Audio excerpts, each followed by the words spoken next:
All right, welcome to today's webinar. I appreciate everybody who's logging in and will be participating today. We have Mitch with us today. We're excited to have him with us. My name is Zach Jacob. I'm the Marketing Communications Manager here at Log My Calls. I'm pinch hitting today for McKay Allen, who usually runs our webinar series. I just want to welcome everybody to the webinar. We've got some great content today. I want to give you a little quick introduction to Log My Calls. We are a call tracking and call analytics provider. Basically, we can help marketers know where their phone calls are coming from and what happens on those phone calls. So we take it kind of a step beyond where most call tracking providers stop. We'll have a lot more information on that at the end, or you can hit us up. We'll have our contact information as well. I want to go ahead and introduce Mitch. Mitch, I'm going to butcher your last name, I'm sure. Lapidus. Lapidus, that's what I thought. Mitch is president and CEO of Fulcrum Tech, which is a dedicated email marketing agency. And I'm going to go ahead and let Mitch introduce himself and go ahead and get started. Great, thanks a lot, Zach. Excuse me. Great to join you today, and thanks so much for inviting me to speak at your webinar series. Again, Fulcrum Tech is a dedicated email marketing agency, and we help companies improve the results of their emails. And we have a variety of services surrounding that. And we also help companies select and implement a new email service provider when needed. Those are the companies such as ExactTarget, Marketing Cloud, Lyris. Some of you might be familiar with some of the smaller companies or companies used for smaller businesses such as MailChimp and Constant Contact and so forth. The rest of my bio is there on the screen. I assume that everyone can see that okay at this point. So today we're going to go through list building in a new way that you probably not have seen before. And one second here. Historically, I'm sure all of you have seen our and our colleagues' many articles on list building. If not, just go to fulcrumtech.net and search and type in build list, and you'll see lots of articles, and of course you can put that into Google as well. You'll see articles such as 18 ways to build a bigger, better list, and how to build a bigger, better list, and 9 tips for building a high-quality email list, and so on and so forth. And these are and will continue to be great articles, but today we're going to present a new way of thinking about growing your list. It's a way that you can think about your list for years to come because people typically deal with a whole variety of list issues. And I started Fulcrum Tech back in 2004, and we've seen just about every list challenge that you can imagine. And what we've done is we've put together a construct for you to think about your list. And once you understand kind of where you are with your list, then we can show you exactly the types of strategies that you want to invoke in order to address your list challenges. So without further ado, I'm going to move on to that construct. So we are going to pack a lot of information into the next 40 minutes or so. So if you are doing some other things while trying to watch the webinar, you're probably going to miss a lot of content. So you might want to grab some notes and sit back and enjoy the ride here. So when we talk about list building, there are really 2 drivers that drive your ability to grow your list. And one of them is the list size, and one of them is the list quality. And what we're going to do is now talk about that in a matrix form, and there's quadrants. So as I go through, there's actually kind of 11 scenarios that we came up with, and I'm just going to blast through those in the next couple minutes, so don't worry, it's not a long drawn out 11 scenarios, but I want you to pay close attention to which scenario hits close to home for you. Undoubtedly, your situation will align with one of these identically or very closely to one of them.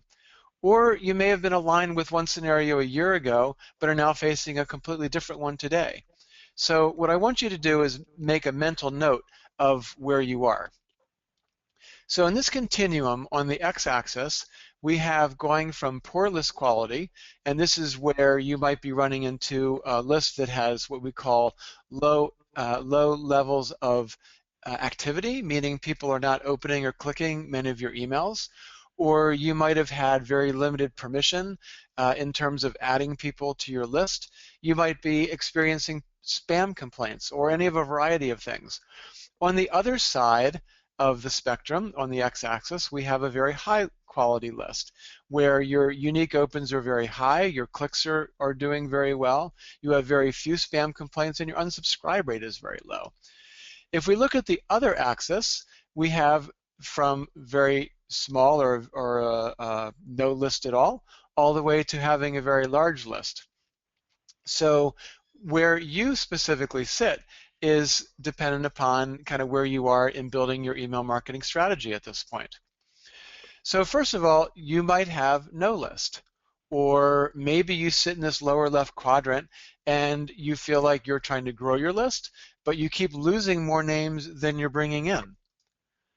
Or also in that bottom left, maybe you've rented lists, and we'll talk about that in a few minutes, but perhaps you've purchased or rented lists, and you're just not seeming to get a very high level of opens and clicks.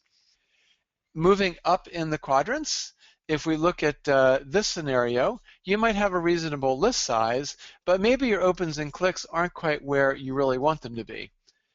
Maybe you have a large list, but your unsubscribes and spam complaints are growing. Or maybe, and we've seen with some of our own analyses for clients, your list is huge, but it's really completely inactive. So when we talk about inactive, we're talking about a list where you have a high percentage of the people not opening or clicking on your emails. And we do what's called our 10-point assessment, and we'll go in and analyze organizations' entire email programs. And we have, on more than one occasion, analyzed inactivity on client lists and have discovered 80, 90+% of their list had not opened or clicked an email in literally over 12 months. And they continued to mail that list, causing all kinds of other problems, which we will also talk about in a couple minutes. Maybe you might have a list, but you don't really know what to do with it. You might have a whole variety of different lists. Some are good, some are bad, some are large, some are small. You could fit anywhere along that continuum.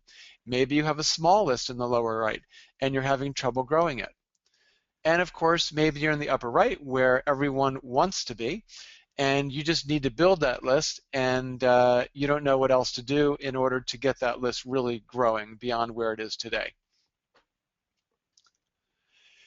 And next we have what's called a sustainable list, meaning you have a great solid list and it's doing very well, but you are going to need to do some things to make sure that you keep it there, and we'll talk about those strategies too. All right, so now that we've touched on the kind of 11 scenarios that we just went through, and hopefully you've taken note of what your specific situation is, let's talk about what might be causing your list building challenges. So through our research and analysis, and we are very, very much dedicated to driving everything by the numbers, we've boiled the problems down to kind of 6 primary, what we call diagnoses. So in reality, you're really facing as few as 1 and as many as 6 major challenges in building your list. So the first one is deliverability. So deliverability is a measure of how well you're getting your emails into the inbox of the intended recipient.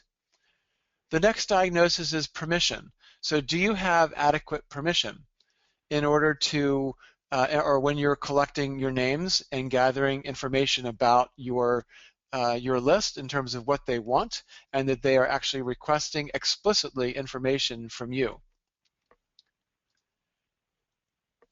The next item that is really critical to building a solid list is making sure that you build trust.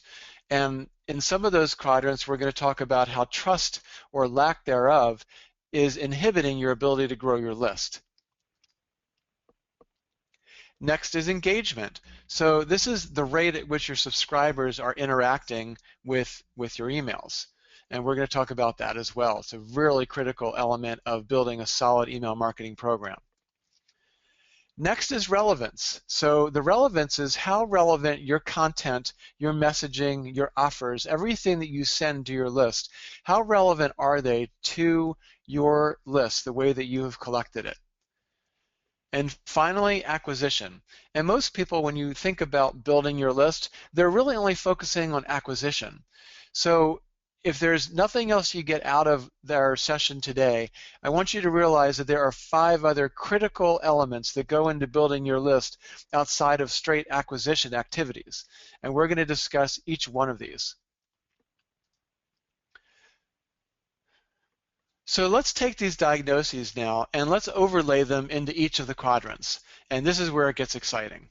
So the message is figure out where you are in this grid, and then voila, you'll know the primary diagnoses that are keeping you from your list building success. And again, you're facing up to 6 major challenges, not 100. So we're really boiling it down to just a few. And then what I hope that you'll be able to take from today's session is that you will have identified which of these diagnoses are relevant to you, and then what you need to do to counteract and address each of those to get yourself moving into the upper right side of the quadrants that we have here to have a solid list. Okay, so if you're in the bottom left quadrant, you have the most challenges. And I hope that not many of you are there, but if you are in this quadrant, no worries, we'll walk you through what you need to do to get to that upper right. This in the upper right is what we call the nirvana of list health. Over on the right side, we have your primary challenge is acquisition. So maybe you don't have poor quality and you have somewhat of a list. It's just not a very big list. So you've begun to build the list. The quality is good, but you just need a bunch of ideas and ways to get your list to grow to the point where you're moving into the upper right quadrant. Looking at the upper left, this is where we have poorer list quality and we have a larger list. So ultimately, each of the 6 factors is going to affect you, and many of these are still going to affect you in that upper left side. But what we want to do is we're trying to identify those diagnoses that are affecting you the most if this is where you're sitting in this construct that we presented here. So the 3 that we've listed here, engagement, deliverability, and relevance, are the most important items that you need to change in order to move yourself over to the right. So for example, in this quadrant, deliverability problems will be most rampant. And if you are in this quadrant but don't have deliverability issues, that does not mean you don't or shouldn't be working on them. It means that you've narrowly escaped death by deliverability, as we say, and you need to work on preventing deliverability challenges. Okay, now we have the upper right quadrant, which is all about acquisition and engagement. So you've built a list, the quality is very good, but the trick is how do you maintain engagement and how do you continue to build that list to address any attrition from unsubscribes and inactivity that is bound to occur over time. And in reality, you're going to lose about 25% of your list on an annual basis from the combination of inactivity as well as bounces and spam complaints.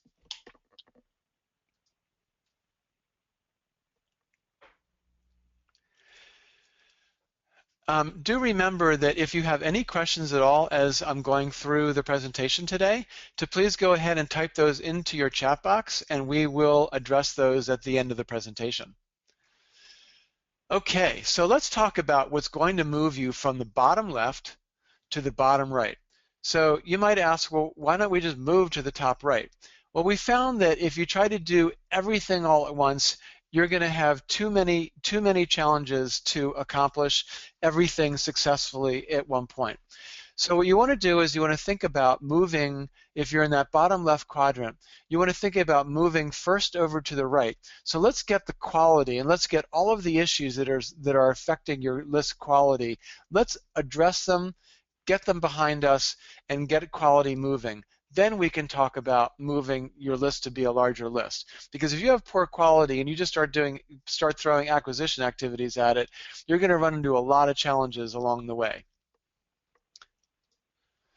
So the first thing that you need to be aware of with permissions. So permission is the extent to which you're asking people who are joining your list for explicit permission for you to email them.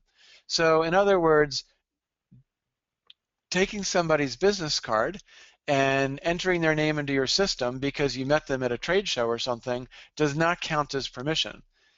If you explicitly ask them if it's okay for you to add them to the list, that is permission. So one of the most frequent questions that we get here at Fulcrum Tech is, do you rent lists, or can I rent lists, or I don't have a big list, I just have to get a list huge and I need it tomorrow. I need tens of thousands of people. My boss, the president, whoever is asking me to build the list and they want me to get it there literally within 30 days. And so they come and they say, do you rent lists? And there are all kinds of issues with renting and purchasing lists. For those of you who are on the call today, you will receive a follow-up note from us, by the way, and I'll give you some links to some of the articles that I refer to throughout the presentation, so you'll be able to click through and read those as well. We do have a couple articles on our own website about renting and purchasing lists and the challenges that you have. So the first issue with renting lists is that it's not really your permission. So if you rent a list from somebody else, they got the name from those individuals, but those individuals didn't give you permission to email them. So when they get an email, what do you think they're going to do? They're either not going to open it, they're going to mark it as spam, or they're going to delete it. In other words, it's not expected, it's probably not relevant, and the people receiving it will likely feel that you're abusing their email address. And this leads to a lot of other issues, such as poor email reputation and poor deliverability. Okay. The next thing that you want to pay attention to permission is that you've got to do that during the opt-in process. So when you have a form on your site for one thing, make sure you're being very clear about what it is that they are signing up for. So if it's downloading a white paper, don't start sending them all of your other materials. If you want to send them promotional materials and a variety of other things, make it clear that that's what they're signing up for. Because if you don't make it clear and then they start receiving it, they're only going to unsubscribe, and actually you're going to hurt your brand equity with those individuals, and that's a bad thing. So when you're looking at the opt-in process, there's typically a couple of different ways that you're going to get people to opt in. There is what's called single opt-in, and there's double opt-in. And I'm going to talk a little bit about the difference and the impact of those. So single opt-in is where you fill out a form to get a newsletter, and you just start getting it. So that's single opt-in. You request it, and the company sending the newsletter just starts sending it to you. Double opt-in is where you sign up for something, you then get an email back asking you to confirm that you just signed up for something, and then you have to click on a link to confirm, and then you will start receiving whatever it is that you signed up for. And a lot of people say, well, why don't I just use a single opt-in? That's, I want a bigger list, so I'm going to have some fall off in my list acquisition if I do a double opt-in. Well, in a study by MailChimp of 30,000 randomly selected clients of theirs, they uncovered that the average open rate of double opt-in list was almost 30% versus about a 17% open rate for single opt-in. So it's really about the quality versus the quantity when you're thinking about double versus single. If that's not enough to convince you, They also saw in that same study that click-through rates were just over 6%, unique click-through rates, versus about 3% for a single opt-in list. And bounce rates, which is a big metric that the email service providers watch carefully, it was 47% lower. So the bounce rates were 47% lower for the double opt-in list versus the single opt-in list. Because you're going to confirm that the email address is valid as soon as you get a double opt-in. And finally, the unsubscribe rate was 7% lower. So the question is really up to you as to whether you want quality over quantity, and that's what the difference between a single versus a double opt-in is going to generate for you. Next thing, you want to make it easy for people to control what it is that they receive. So be considerate of the customer journey, and you can do that via your preference center. You can typically have a link in the bottom of your emails, and you want to make it easy, very easy for people to opt out. Because the key is that if someone doesn't want your emails, let them get out, because all you're going to do is you're going to drive up inactivity. They're going to ultimately mark you as spam potentially, which is going to hurt your deliverability with the major email service providers. So here's just a quick example of an opt-in page at a company called BC Water News, and this is for a newsletter of theirs. And you'll see here that you need to explicitly check off what you want to receive from them, and then they're going to ask you a couple other pieces of information before you submit your information in terms of your opt-in permission request. And don't be sneaky and pre-select things, because people will then start receiving things that they didn't request. And again, it's all about that explicit opt-in. So if you have a record of just throwing things at people that they didn't ask for, again, you're going to hurt your brand equity, and that's going to hurt your ability to build your list to where you want it to be. Okay, trust. This is a really big one. So as I always say, ultimately your subscribers and your customers will share information and pay you in a manner that directly correlates with the level of trust that they have in you. So no trust, they're not going to give you any information. So if you want their email address, then you need to build a little trust with them before they even give that to you to sign up for anything. If you want more information, if you're a pet store and you want to know what their favorite pet is, you have to give them a little more information so they understand how you're going to use that. You have to make it clear that as you ask for more and more information, how much they're spending on certain things, what their income is, or whatever it might be, you have to build that trust before they're going to give anything to you. And the higher the trust, the stronger your list will be. So set those expectations right at the beginning of the opt-in process and create a welcome email or a series or a welcome series to build that trust over time. And you want to use that set of expectations over time to be very clear about the frequency and the cadence of the emails that you're going to be sending to them.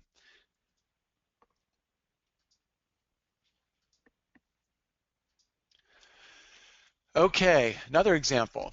So this is an example of a welcome email, and this is the welcome email is really one of the highest open rates you'll ever see in any email that you ever produce. If you haven't created a welcome email after people sign up, then you are missing some very low-hanging fruit. So another really great thing about welcome emails is they're very easy to automate. So as soon as someone signs up, then you can automatically send them a welcome email. And in that welcome email or in the welcome series, here's your opportunity to provide immediate value to your new happy customer or subscriber. And you want to make a great first impression. So this is your chance, folks, to make it really clear about the value that you bring or the coupons that you want to give them, or you can create immediate buzz with your welcome email on your social channels. You can get them to send you more information, tell them what they're looking for, anything. And it's also a fantastic sales opportunity if you are trying to sell. All right, moving on to that next diagnosis that is really critical for moving from that bottom left to the bottom right is relevance. So relevance is really critical in any email marketing program. The relevance is the extent to which your content is appropriate given what the subscriber is expecting and has requested of you. So you want to take an inventory of all of your emails and look at each one and say, look at them across your customer journey and say, is this content relevant for this individual at this point in the sales process? In other words, don't start providing pricing and packages and everything at the very beginning where you haven't even provided the information necessary to build the trust or give someone who's in a discovery mode the information that they need to even go to the next step. So you want to understand what it is that they are needing at each step, and then as you give them more and more relevant content, they're going to tell other people about your program, and that's going to also help build your list because it's about your reputation as well.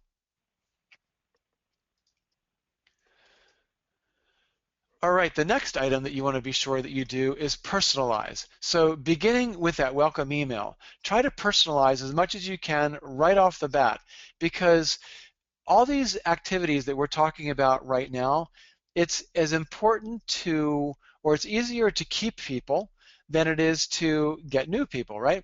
So everyone knows that in the world of sales. So just build your existing subscriber base and keep them from having attrition. So the more relevant your content is, the longer you'll be able to keep them as part of your subscription list, and the more that they'll be engaged with your content. Another great thing that we find to keep people engaged is to survey your subscribers periodically, or do that right at the very beginning to keep them engaged. So, a quick email, even a short text email that just asks, hey, thanks for signing up. What are you looking for? What kinds of information is going to help you in your search for whatever it is that, that they might be looking for. And that will help drive your content program. And then monitor your subscriber interactions all along the way. So the stronger your email program is once someone signs up, the stronger it will be for your list building activities over time, because you're going to keep people, they're going to tell other people about your program, and you're going to retain folks, and your list is going to grow instead of you being in a constant state of replacing people because they're leaving.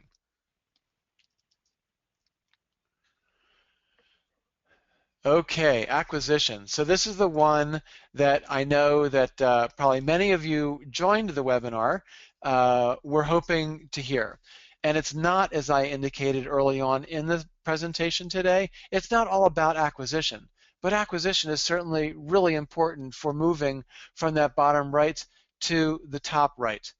So what you want to do here, right at the very beginning, is you want to define the value of the sign-up.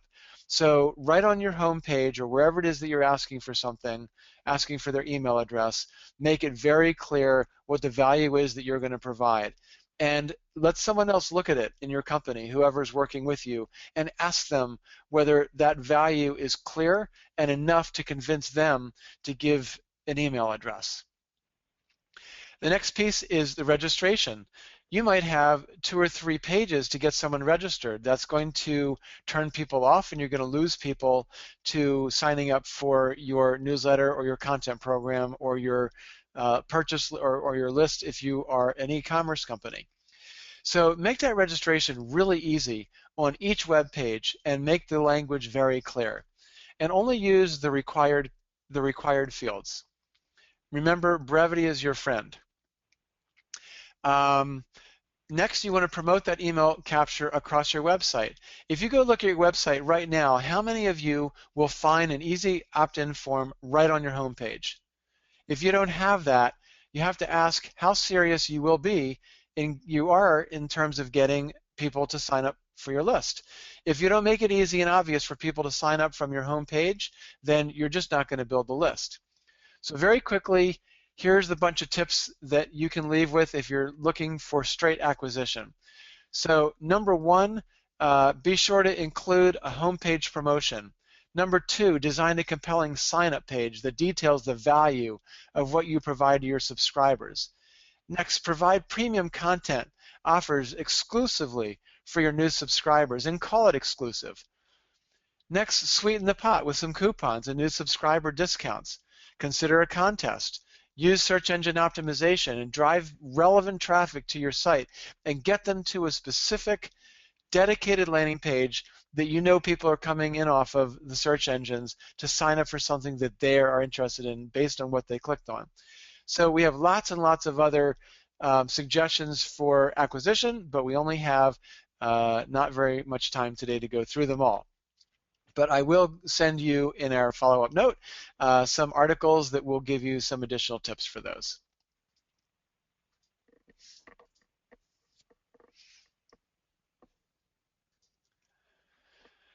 And remember, when you are trying to acquire, don't start buying and renting lists right off the bat. If you're going to buy or rent lists, read the couple articles that we recommend. And as I always say, if you're going to do it, go in eyes wide open.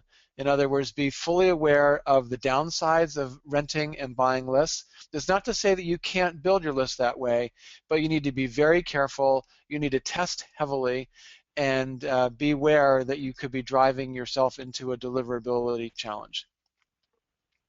So here's a quick example of a landing page. Very quickly, you'll notice that the call to action, and you'll want to make sure that the call to action from the page that they came from and this landing page align. You want to use clear copy that explains what the visitors will get. So right here you see the 3 bullets of exactly what they're going to get when they sign up in this form. Next, you want to have, if you have the opportunity, any third-party seals of approval. You want to include any reviews and testimonials to the extent that that's relevant to your landing page. And you want to have a very professional appearance. So if you want professional clients, you need to present yourself in a professional manner. And next, again, you see how this is not pre-checked. Don't, again, be sneaky and check that off as a pre-check, because you want people to sign up explicitly for what it is that they are getting, so that when they receive it, they know that they had requested it and they are getting exactly what they asked for.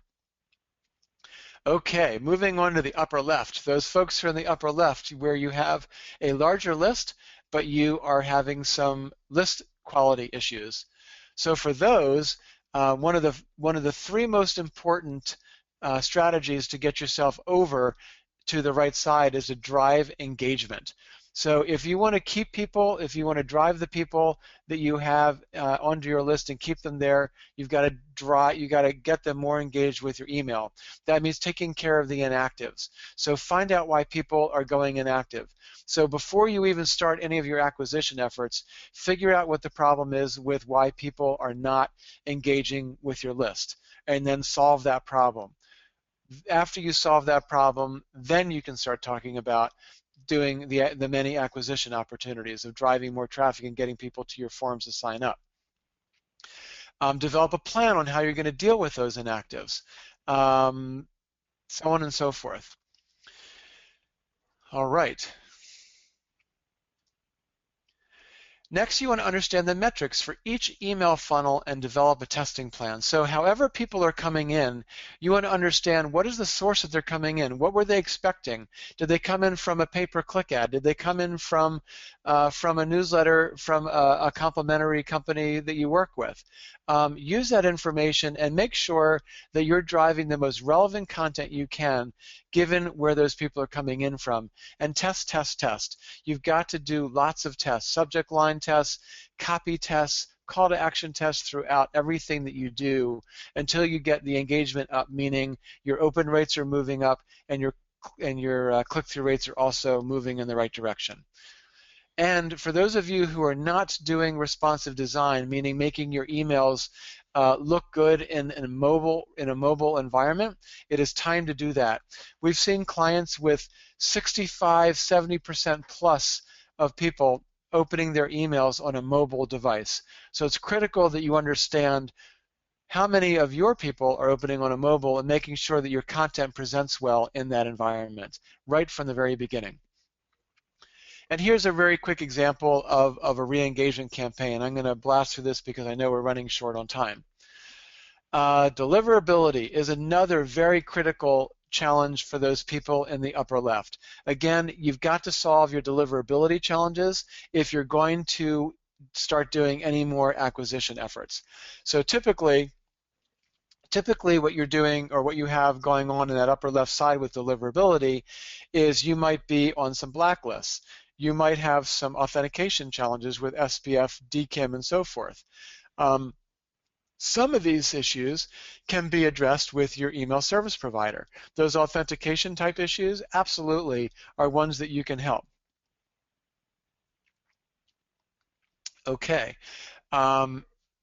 Next, you want to focus on the issues that are affecting people being engaged with your emails. Okay, so we're back to that engagement issue for your deliverability. If you don't have people opening and clicking, we have a whole series that we're actually about to launch in our newsletter. If you want to get it, just sign up for our newsletter at fulcrumtech.net, and you'll get a series of 5 articles that talks all about the very specific engagement issues that you need to address for each of the major ISPs, including Comcast, Gmail, Microsoft, Hotmail, Outlook.com, and so forth. So it's very critical to address your deliverability. So whatever your problems are, whether they're engagement, whether it's authentication, you need to implement a plan to solve those problems. And to go back for a second on my comment about the mobile emails, mobile optimize is different than responsive. So you can have mobile-friendly emails, meaning that they look good on a mobile device, but you can also do purely responsive where you actually change the way that images look or the way that content stacks and so forth in an email. And what works best for you is really something that you're going to have to figure out through your own testing. But we do a lot of responsive emails these days to solve mobile rendering challenges. Okay, relevance, almost to the tail end here. So when it comes to email, I always like to quote Seth Godin, who I consider one of the leaders of permission-based email marketing, who summarizes relevance at the end of this excerpt of his, what I call his foundational book on permission marketing. So what he says is permission marketing encourages consumers to participate in a long-term, interactive marketing campaign in which they are rewarded in some way for paying attention to increasingly relevant messages. Imagine your marketing message being read by 70% of the prospects you send to it, not the 5% or even the 1% that you're typically getting. Then imagine that more than 35% respond. That's what happens when you interact with your prospects one at a time, with individual messages exchanged with their permission over time. Permission marketing is, and I'm going to repeat this, anticipated, personal, and relevant. So again, it's anticipated, personal, and relevant. If you make your email program such that you are sending content that is anticipated, that is personalized, and that is relevant to them, you are going to have a fantastic high-quality list. It doesn't necessarily mean that it has to be a huge list. We know companies that are making a fortune off of just a few thousand people. So it's not the quantity so much as it is the quality of the list.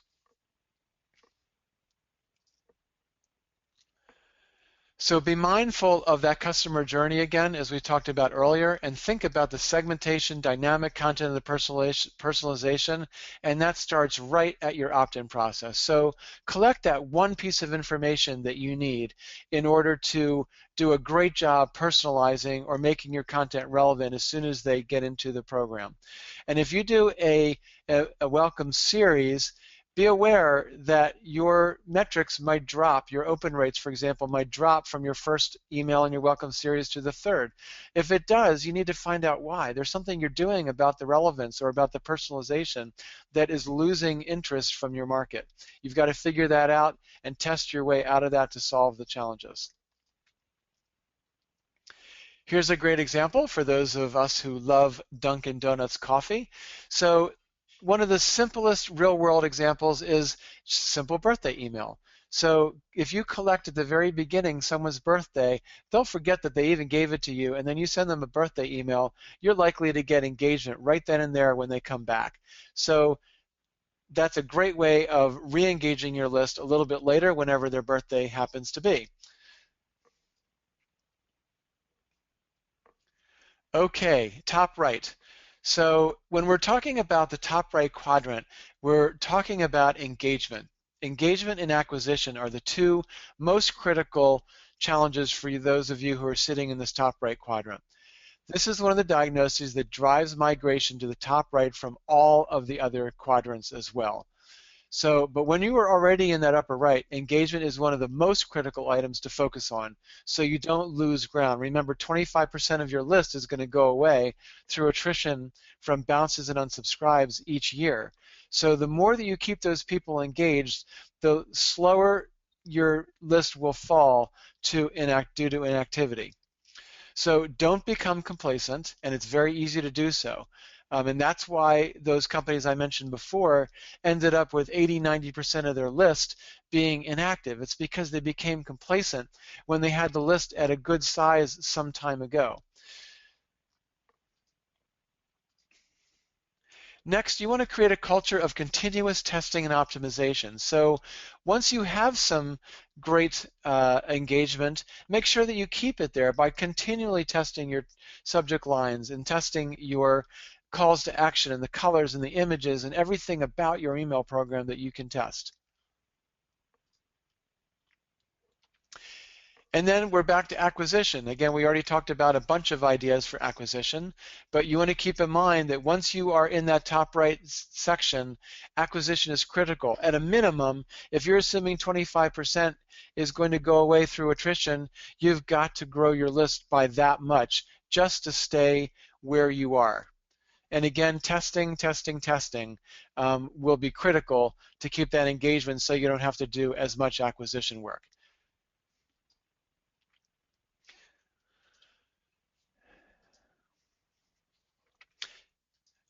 All right. So today, instead of just providing you a big list of 100 ways to grow your list, we wanted to give you a way to think about your list. At different times of your email marketing program, you're going to be in different situations. You probably were 6 months ago, and you probably will be in a different scenario 6 months from now. You need to understand first what that situation is. So again, which of these scenarios are you sitting in? Why are you losing people on your list? Why is that list so small? Whatever the issue, we hope that you now have a way of placing yourself within these quadrants. Then you'll know what you need to focus on first, second, third, and so on.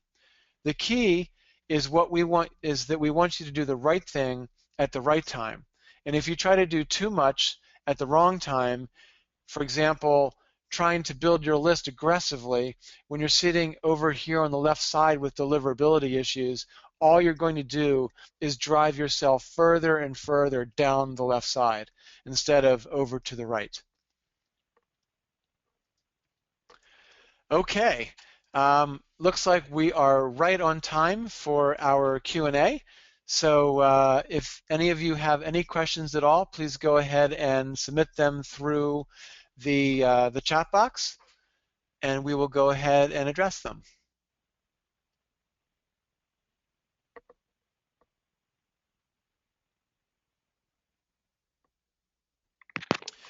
All right, Okay, great we have a presentation. question. Do we recommend? I'm sorry. Go ahead. I was just going to jump in and say, great job on the presentation. Lots of good info there. I enjoyed it immensely. Yeah, I Great. Thank recommend you.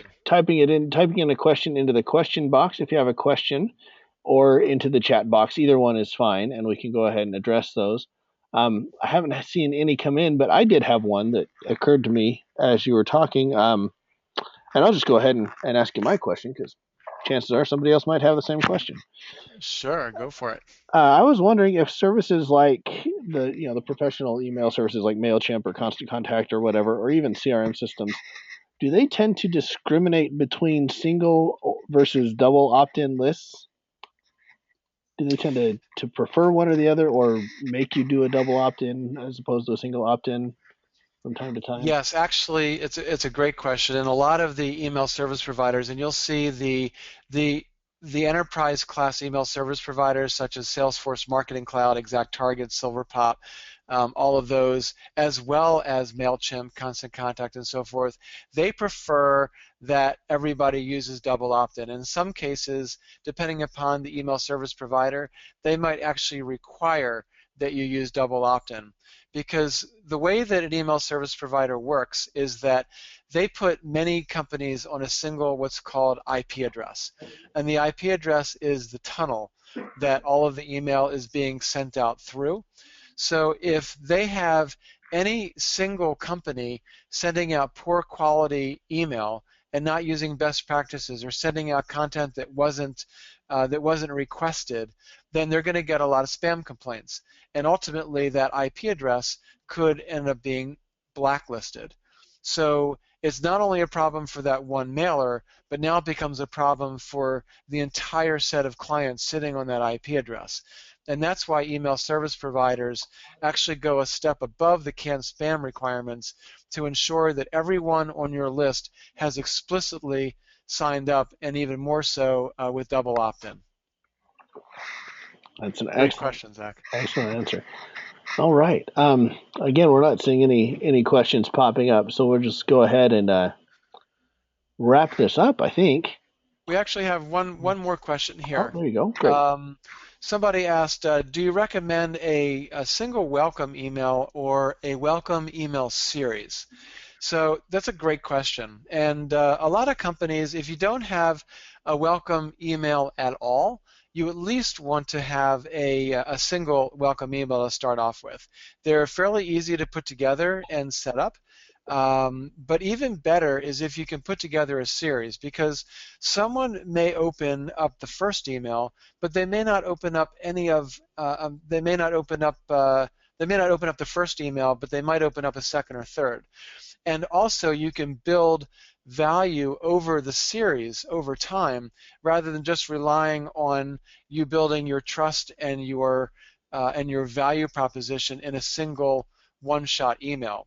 So if you can build a welcome series, that is definitely the way to go over a single welcome email. And of course, you want to watch your open and click-through rates over that series and try to test your way to improve the opens and click-throughs on that email. Another great question. All right. If anybody has more questions, is there a preferred way you'd like people to get a hold of you, specifically if they have questions on their list building or list improving? Absolutely. If they come to our website at fulcrumtech.net, you can go to our Contact Us page and simply jot in a question, and that goes directly to our team, and I promise that you will get a very quick response. And of course, you can always comment on any of the many articles on our website. We have lots of articles on list building and permission and virtually every topic possible in the realm of email on our site as well. So feel free to help yourself to all of that. Sounds great. And if you have any questions about Log My Calls, call tracking, conversation analytics, or anything along those lines, please visit our website at logmycalls.com. And we'd be happy. We have a chat feature right there on the homepage. You can ask anybody just about anything at any time. So happy to assist anybody on that as well. All right. Well, thanks so much, Mitch, for your time today and for this great information. And we will catch you again at another webinar, I'm sure, coming up before too long. Great. Well, thank you so much for inviting us again, Zach. And it's great working with you guys again at Log My Calls. And you've got some really cool technology. And those of you who haven't checked it out, be sure to check it out, because it's pretty valuable for those in the lead gen world. Absolutely. Thank you, and we'll catch you next time.